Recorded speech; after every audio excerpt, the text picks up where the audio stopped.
What just happened between the three of us is the single reason that GaryVee, the character, exists. Way too long, guys looked up to guys on dumb shit trying to do quick cash and Mercedes and flex. I'm here to squash that because there's plenty of people with good intent who've been miscommunicated to take shortcuts and do bullshit shit.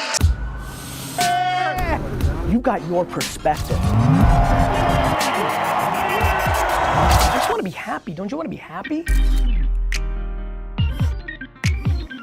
What was really interesting about COVID, for all the challenges that it had, for a lot of us, you know, it allowed us to slow down and ponder. And for me especially, it allowed me to tap into some things that I haven't historically talked about.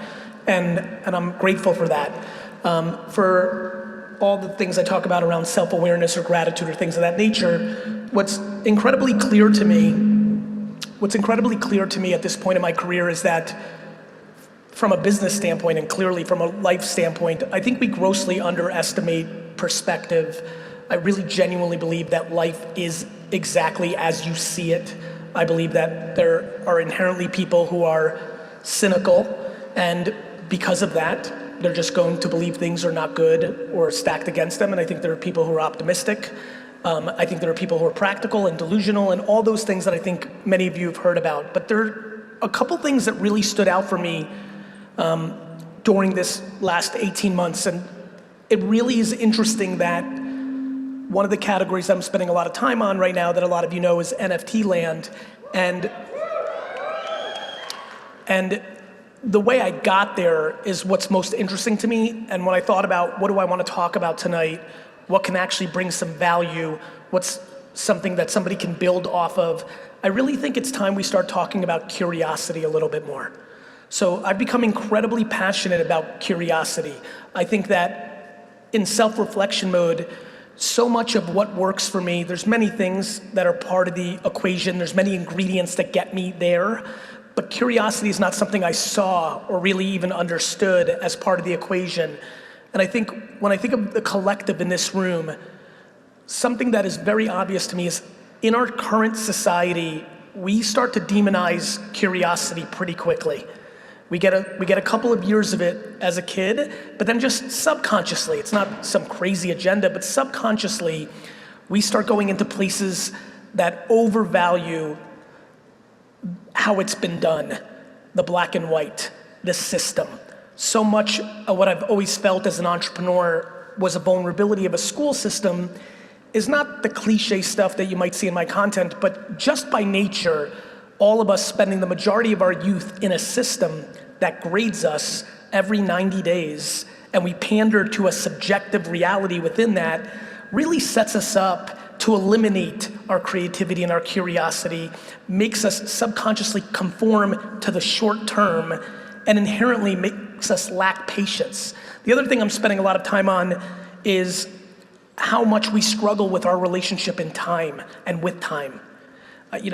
We get sold so many things like life is short, which, I think all of us at this point know, depending on the context that you look at a statement or a situation, it changes the altercation. But so many of the rules in society of when you're supposed to have your life figured out, get married, accomplish, is predicated on a world where people live to 45 years old. It's just the reality of it. So much of what we're affected by is how our grandparents were affected by their parents and grandparents, and those were dying at 40. Of course you should have your life figured out at 30 when you're dead at 47. But we haven't adjusted. 1880 may seem a long time ago, but it's stunningly not. And when life expectancy is in the late 30s and early 40s, and now we're 75, 85, 90, 95, I just think that there's so much confusion in the system, and I just think that we need to have different conversations. Let me give you an example. A different conversation that we need in the business world, that's where I'll keep it, but it's clearly a societal statement, is I'm genuinely struggling why anybody should not be kind. I have watched in the business world for the last 20 years, people justify being cruel to the people that they're a manager of or their admins because they're stressed. I'm sorry I scolded you. You don't get it. The client had me in a bad day. We have completely accepted bad behavior off of bullshit.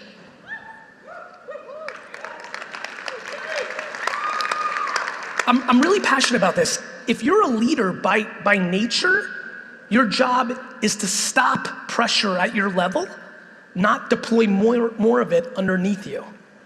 I think that we need to just do better. I think that people in business are confused. I think that the way that business is branded is misbranded. I think people think that if you're kind, you get walked over. And I think that is absolutely asinine. I think that a lot of people who claim they're being walked all over are actually just trying to manipulate situations, and it didn't work out the way they wanted to, so they use I got walked all over as an excuse. I'm kind as f. None of you are walking over me. Well, in the short term, and we are short-term structured. And I think that I'm passionate at this point in my life to really start talking about the nuances that are very clear to me, that sustainable things are grounded in very good virtues, and that we have to start recognizing that soft skills will continue to dominate and gain momentum because hard skills are starting to be commoditized. And as technology eats up things that people can do with AI and many other technology advances, robots, they'll kill us in the end. We'll probably all be gone, but the robots will win. Your children will probably get killed by robots. Kidding, but maybe not. But I think for all of us, as we navigate these next 2, 3, 4, 5 decades, I think it's incredibly important to take a step back and really recognize how much is changing. All these changes, whether it's blockchain or a mature social media or all the other technology things, are fundamentally changing the world. The railroad system really changed shit, right? Airplanes really changed things. Like the television really changed things. I believe that all of us are incapable, including myself, to really wrap our heads around what a mature internet with an emerging blockchain means to society. And my intuition is that what it's definitely causing is a very big opportunity for soft skills and other things that we haven't talked about in entrepreneurship. In my brain and in my company, I call it the honey empire. I believe you get more out of honey than vinegar, but let there be no confusion. I'm trying to build an empire, which is not a soft word. People struggle with contradictions. I'm incredibly ambitious and tenacious. I'm incredibly fast day by day, but I'm incredibly patient. I think people struggle with patience and ambition, even though it's exactly what you see if you study things that have been built that are meaningful. And so I think nuances, context really matters, and we've lost that. We've become an incredibly hot take, headline reading society. Clearly politically, everybody understands that. That's the easiest thing to read. It goes beyond that. Gary, what's up? What's up? I'm freaking out. Don't. This is crazy for me, guys. I mean, we have GaryVee in the house. It's nuts. Lots of questions for Gary tonight, starting with this video question from Service Credit Union. Hi Gary, what is the most notable disadvantage a micro or small business would have in today's market? And more importantly, what is a key attribute a business owner should have in overcoming it? Can I get him to play it again? What's the biggest vulnerability that What is the most notable disadvantage of a micro/small business in today's market, and what is the key attribute/trait a business owner should have to overcome it? And this is coming from Michael. Michael, I think the biggest vulnerability that a small or medium-sized business has is their perspective that their size is their vulnerability. It fascinates me how much people love to think about why they're not growing. And no question, this is the luxury of getting so much content sent to me in text, email, DMs. Everybody goes to, this person got more fundraising. This is a bigger company. They opened a location in my area. The biggest mistake and the biggest opportunity for a smaller business is to be David, right? The problem with small businesses is they inherently want to be Goliath, they want to be bigger, but they don't have that resource. The problem with Goliath is they're slow and audacious. It's actually very easy to compete with big companies today because of the size and scale of the internet. We see it so much. If Goliath always was going to continue to win, well, IBM would still be the biggest company. Microsoft would have never let Google happen. Google would have never let Facebook happen. I think you need to, when you're small, you need to lean into scaling unscalable behaviors. For small businesses and small business owners, where do they get the confidence to grow their business in what might be a very saturated market? What's the alternative? You decided to have a f***ing business. Seriously though, right? Like the confidence comes from the audacity of thinking that you can build a life for yourself where you pay for yourself and nobody else is doing it for you. You already made that decision. The alternative is go get a job and shut down your company. Like, you know, people love capitalism and entrepreneurship when it's working for them. Right. The second it's not, they don't like it. I mean, I'm so tired of all my friends that are capitalists. I'm a capitalist, which means I'm willing to go to zero, and if I lose, I lost. But like everyone's like such a great entrepreneur, and then somebody bigger comes along and takes market share and they're crying about some shit. Everybody hates when the government's involved until they need the government.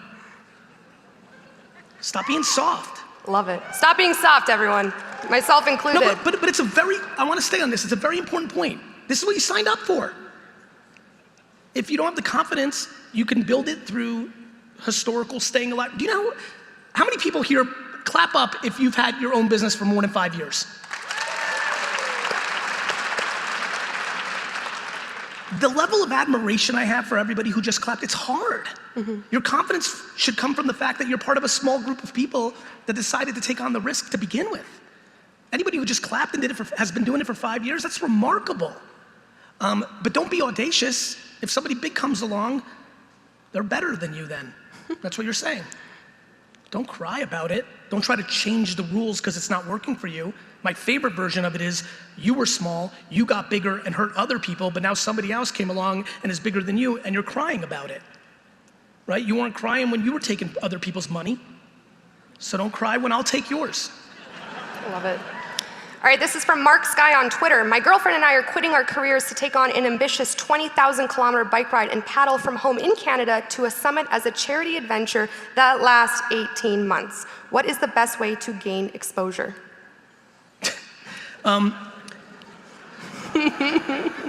The best way to gain exposure is to do the most obvious thing to everybody in this room. Anybody could sit in this seat and answer this, which is to document the entire journey. Yeah. The question is, are you good enough at it? Everybody knows the answer. You start a vlog and you put it on YouTube, you chop up all the pieces of content, you put it on TikTok and Instagram and Twitter, but are they compelling? Do they know how to post that content? Will they reply to all the comments? People's lack of patience with building exposure is why most people don't have any. It took me 2 years of Wine Library TV before anybody gave a shit. I did it 5 days a week for 2 years.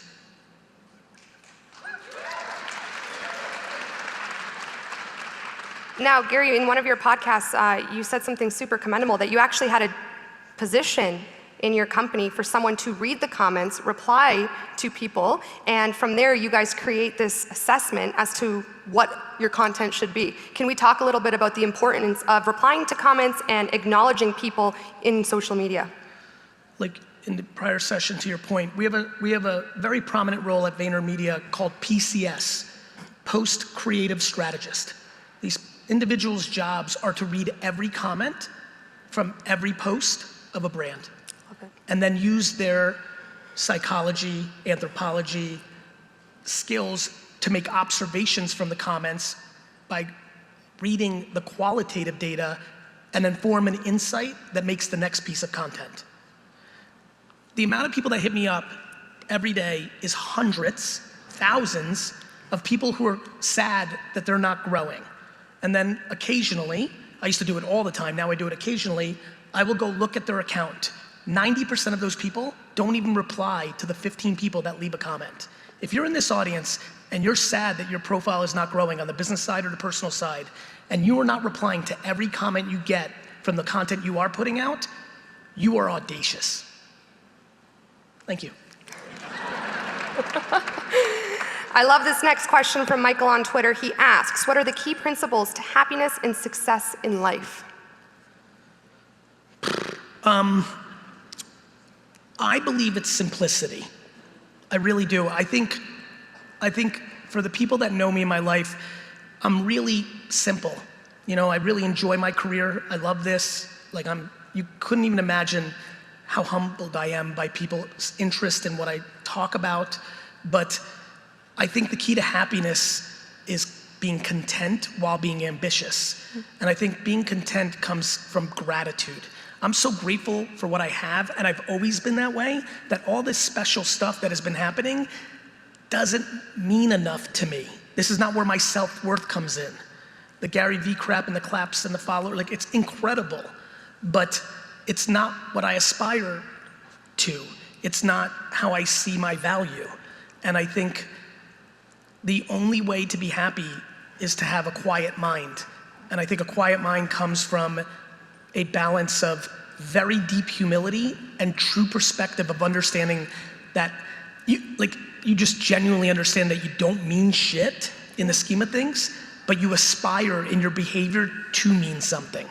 And I think it's a very interesting balance, and I think it works incredibly well. I just wish people are just impossibly addicted to outside affirmation, to acceptance. And I wish people lived in their own cocoon and just did the things that made them happy. So many people would aspire to make so much less money if they didn't care about what other people think, and would be dramatically happier. And I wish that on society. Now, what do you do when, yeah, it's a good one. They're all good ones. It's a tough conversation because in the business world, so many people think that scoring is based on how big your net worth is or how much money you make, and it's really unfortunate because I think true bred entrepreneurship almost doesn't give a shit about all the collateral that comes along with it. It's art. You just love doing it. And we've got to find our balance. Much like the chat I had up front, as I spend the next half decade refining what I talked to you about up there, and what I'm talking about right now is we have to change the definition of success. We have to. It cannot be the flex. We cannot put expensive watches and cars and bank accounts on a pedestal. We must get away from that. But that doesn't mean we demonize it either. We have to make it about the process of the game. We've got to find our way, because right now we're over here. We've got to find this. Now, Gary, tell me, when life hits, when the storm of life hits, because we've all been there, no matter who you are, how do you remain in that state and that space of gratitude and balance?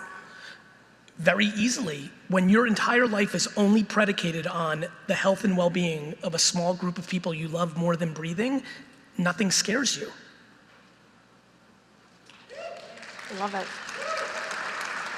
I mean, the first couple of months of COVID, Vayner was in a very weird spot. I don't build it for profit, so we didn't have profit. You know, I build it for growth. We were very weird in the US, the way they subsidized businesses. We were in the middle. We weren't small enough and we weren't big enough, so we got nothing. All of our clients are humongous, and all of them right away said, we're gonna slow down the way we pay you. You know, it was a very big challenge, and I just remember having the greatest moment with myself when it was super scary, week one, saying, oh my God, everything I've been telling them is true. If this company goes out of business, I'll be beyond okay. I love that. Yeah, I have a question, because what you said prior to what you just said really hit home for me, because in my previous role, in my previous job, I actually attached my worth and my identity to income, my job, my work, my schedule, social media, because I worked so hard to get it. I fell in kind of that loophole. Then life hit me with a very big wake-up call. And I was stuck with this super uncomfortable feeling of my internal changing, and if I didn't change my external, it just wasn't working, and I became a very unhappy person. So just in case there's anyone in the crowd and in the fans in the audience, anyone listening online who can relate, what would be your advice to them to have that courage to start redefining success in their life? That they can. You know, like, everybody's so obsessed on what they've done and said. Like, the greatest gift in the world is the ability to be comfortable in changing your mind. I love it. Actually, I have a very different thing to say right now. We need to start hanging out with 90-year-olds more. I mean this. You wanna do something that will bring you an incredible amount of value, but also bring someone else an incredible amount of value? Go donate your time to a retirement home for 1 week. You will learn a lesson real fast that 99% of the stuff that all of you are right now thinking about means jack shit. This is a game of perspective. I don't understand how we don't understand that. You must shift perspective into simplicity, which then makes the ability to do what we all do so much more palpable because there's no weight on it, because it doesn't matter as much, which then inherently makes it more enjoyable. Of course you're gonna burn out if your entire self-worth is in how good your business is doing. Of course you're gonna burn out. A funny thing happens, you don't burn out from games. When you make your career a game, things change very quickly. Love that. I'm gonna start the clap on that one. All right, next we have a video question from a Facebook winner, Matt Huber. Gary V, it's Matt with Tuber Towing here in Edmonton. Absolutely love what you do. The focus big time on the humility aspect. We're 5 years strong, growing 20 to 30% year over year. We got 20 Albertans working with us and just rocking it. Our question for you is, how do we get from the small business to the medium-sized business? We got managers and we're helping them succeed, but how do we let go? How do we grow that to the next level? You know, what's tough about video questions is you want to ask there's the next question there. It's like, again, I talk about these thematics a lot and I will repeat them to my death. The best way to go from a small business to a medium business is by deploying patience and doing what you did to get to become a small business. Of course there's strategies. I've been very consistent about this. For 15 years I put out a very simple message that has been uncomfortably historically true. If you understand where the customer's attention is and you know how to make pictures, videos, and written words for those platforms, you will grow. For that gentleman's business, if he got great at LinkedIn ads, his top line revenue would grow. The question is, how's he judging himself? By the way, what is even a small or medium business? Like, what are the rules of all this shit? Is 5 million small? Is 50 million medium? Like, what is this shit? I'm sure there's some answer to it if you Google it, but everybody's answer is different, right? Like what? Like, it's these constant games of making these things for us. You know what that is? That's the 90-day school grade shit. The are you trying to do for tomorrow? What is that? He's gonna make his own subjective call if he's a medium business or a small business. We're playing dumb games out here. Oh my gosh. I love it. I love it. Gary, you speak a lot. What's a medium-sized business? Honest to God, I'm with you. Who effing knows? But really, is it 50? Somebody help, what's a medium-sized business? No, revenue, not people. 5 million bucks, somebody just said. That's a medium-sized business. That's small as shit to me. That's a bullshit business. Yeah, perspective. But this is important to understand. I'm not right. I'm not cool. I'm not special. It just doesn't work for my brain. For somebody else, $1 million's insane. That's insane. Do you know how hard it is to build $1 million business? And oh, by the way, what about the fact that you change over time? What about at 23, a $5 million business is a medium-sized business, but then you're 36 and it's not, or it goes down. Like, we play in these semantics that don't mean anything except make us anxious. You speak to patience a lot, and I'm very curious to hear this answer because I am not patient at all, and I'm one of these people where I have this grand idea, and if there isn't this outcome that I'm looking for within the week, I immediately think that I'm failing and I'm doing a miserable job and no one cares. So if there's anyone out there who's like me, what advice would you give them in being patient with their business? Do you remember in 6th grade when you had a zit and you were scared shitless to go to school? No, but everybody else had zits too. Yeah. That's my answer to that question. I love that. This is where humility is a superpower. You may see bravado on stage. My happiness is grounded in humility. You know what humility looks like in this scenario? Why? If you don't think you're important, it's almost like your results don't matter. Who are you disappointing? Yourself? Those are voices that were put inside of you by somebody else. But what if you're a perfectionist? Like, what if you expect 12 out of 10 every day? If you're a perfectionist, you're insecure. Well, that's a good, hit me right between the eyes with that one. Well, if you're getting a shitload of views and not a lot of conversions, it doesn't sound like it's a platform issue. It sounds like your offering isn't good. No, it's not. By the way, this is why business is so funny to me. That's a good thing. That wasn't a bad thing. That wasn't a razz. That's okay, because listen to how the question was asked.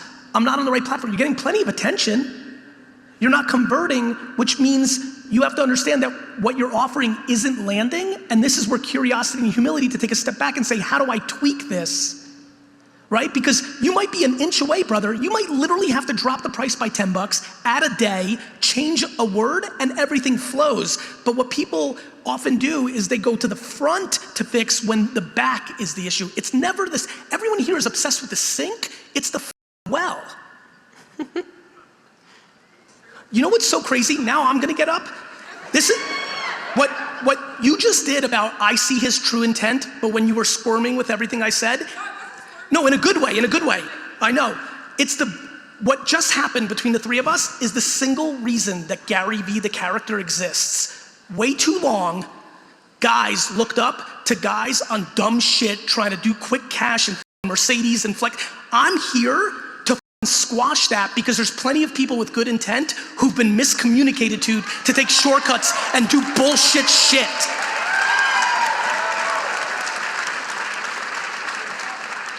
Okay, let's keep going. Okay.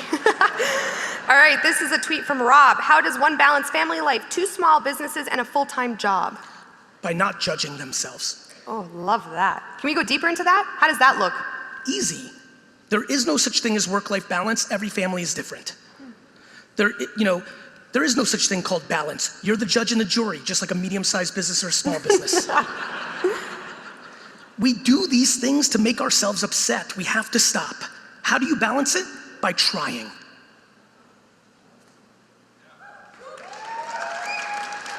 You try.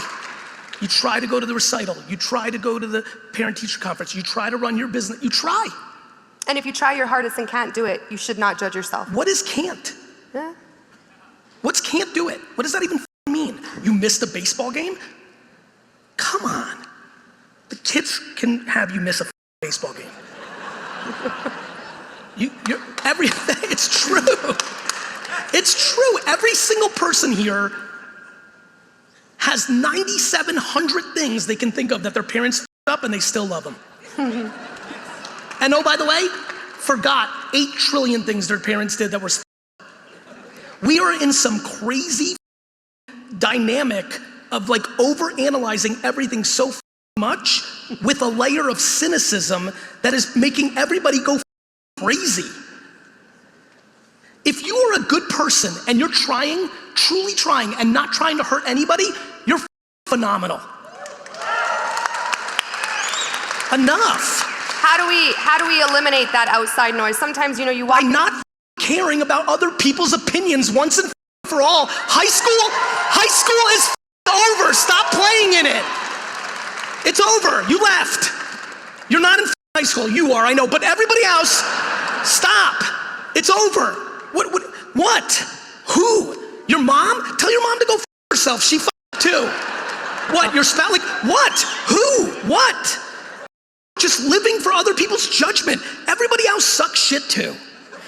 Now, if you're gonna tell your mom that, how do you have the courage to have that kind of conversation with her? Because you don't say it the way I'm saying it. You say it a different way. You say, Mom, I appreciate your opinion of how I'm being a father. How about the time you did this? That shuts them up real fast. I love it. I love it. Like, I just don't understand how people are so deeply into this affirmation culture, keeping up with the Joneses. It's just really a problem, and it's getting worse by the second. And news alert, it's not social media's fault, it's your fault. This lack of accountability is disgusting. We have to go deeper, and we have to be more optimistic and positive. We have to become more optimistic and positive. You know why? You get to decide life. Just so you know, news alert, you're deciding what life actually is. It is your subjective call. And if you're like, well, Gary, f you, I grew up in a family that was very pessimistic and this is what it is, well then, what do you want? Then go to therapy, right? Like, do something. Fight for it. Fight to be happy. Listen to positive shit. That's a funny game. Miraculous thing happens when you cut out your most pessimistic friend, you become more optimistic. And let me tell you about complaining. The only people that are listening to your complaining are people that extremely love you but are enablers, or your other loser friends and you're just complaining to each other. How about those people who, because I'm sometimes like this, I have high anxiety in certain moments and I create this narrative, this storyline in my head where I'm like, this person's judging me because of this, or this person's mad at me because he didn't look at me today and didn't say hello when I said hello to him. Yep. How do you escape that mental block? Because sometimes that's all consuming. By making pretend that you're gonna die tomorrow. Actually, I love that. I'm being serious, I'm giving you my answer. How the am I gonna care about Johnny thinking that I'm not good looking today if I'm gonna die tomorrow? You think I'm gonna care about that? We don't have perspective. All of a sudden, miraculously, people stopped worrying about a lot of things when COVID hit. That was funny. Shit changed. We just care about dumb shit because the world is too good. How about that one? How about that one, my friends? We've decided it's so bad because it's so good. Look at the data. What can I tell you? Too much prosperity. This is where, again, humility comes in. So much of this good shit for me, so many entrepreneurs struggle with the word luck. I do. I worked so hard since I was 14 years old. I struggle with it, but I'm incredibly lucky. I lived in a studio apartment the size of this stage with multiple family members, so I have perspective. I'm grateful for everything I have. We lack gratitude. You understand that, right? You lack gratitude. There are almost 2 billion people on earth that don't have access to clean water. Are you Think about what I just said. There are over 1 billion people on earth that don't have access to clean water, and you're complaining that your Instagram's not growing? You.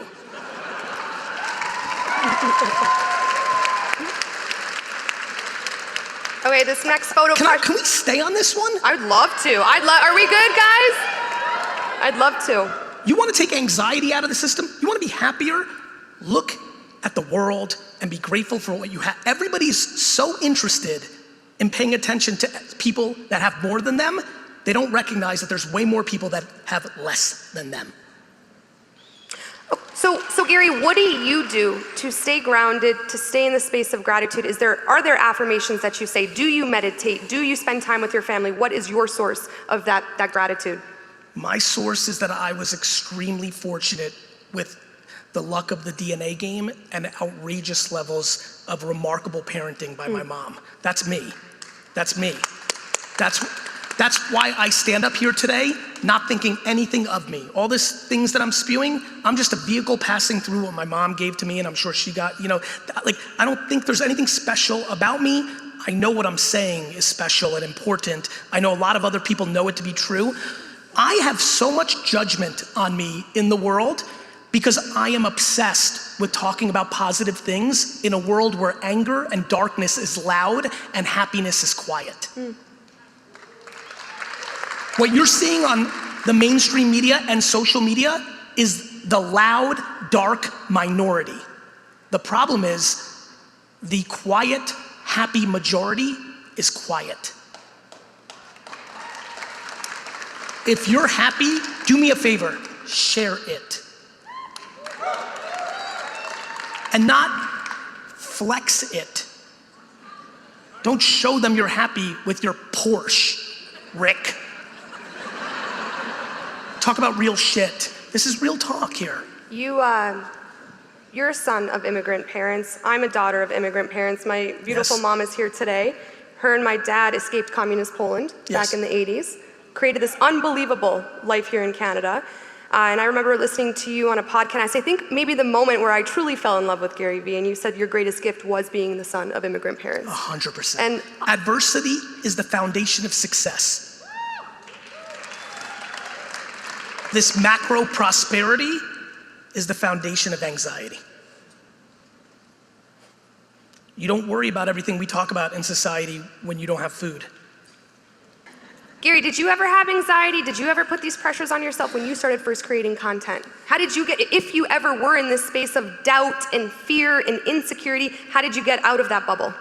The most insecure place I've ever been in was the fear of confrontation, which blows people's mind because on stage and public persona, candor is my strength. But in real life, I hated candor because my father was very aggressive with candor, but very negative. Interesting. And I wasn't able to separate the vehicle he was deploying the candor in from the value of candor. So for 25 years of my career, I was anxious every time I decided somebody had to get fired. It completely put me into spirals. I would avoid it. It was always sloppy.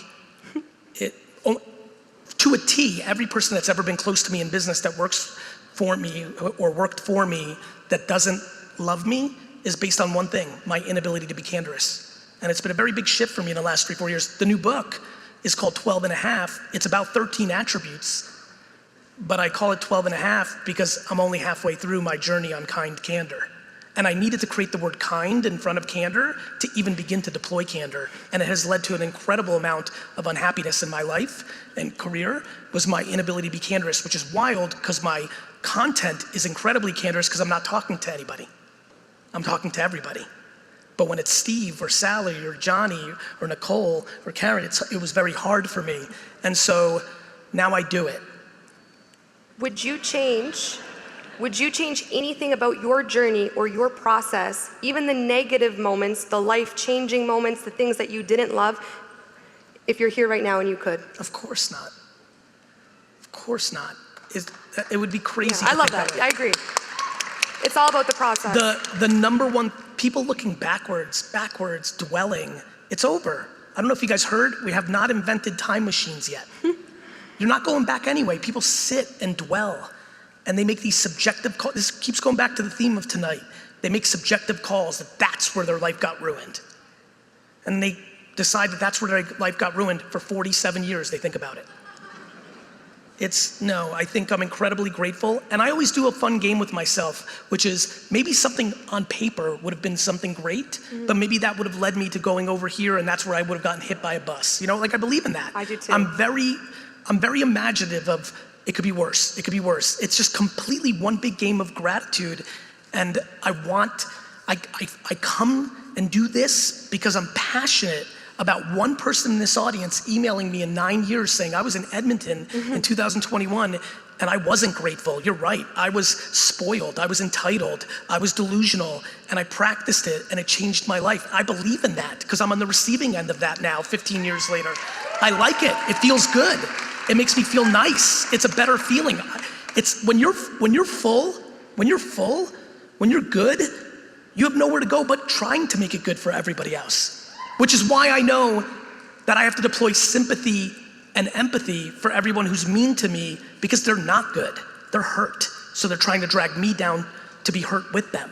People struggle with negative comments. I'm gonna make you get real comfortable with negative comments on social media and in life.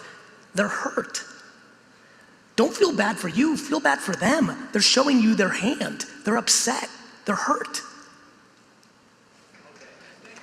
You're welcome, my man. All right, everyone, please give it up for Mr. GaryVee himself. Thank you so much, really. Thank you. Thank you so much. I love you, Edmonton. Thank you. Thank you. Thank you so much. Thank you. Thank you. You're great. Thank you so much. YouTube watcher, what's up? It's GaryVee. First of all, thank you so much. I hope you're doing super well during these times. I also want to ask you, please subscribe because my commitment and exploration of YouTube is about to explode. Stories, polls, more content, more engagement, more surprise and delight. This is the time to subscribe. I hope you consider it, and I hope I see you soon.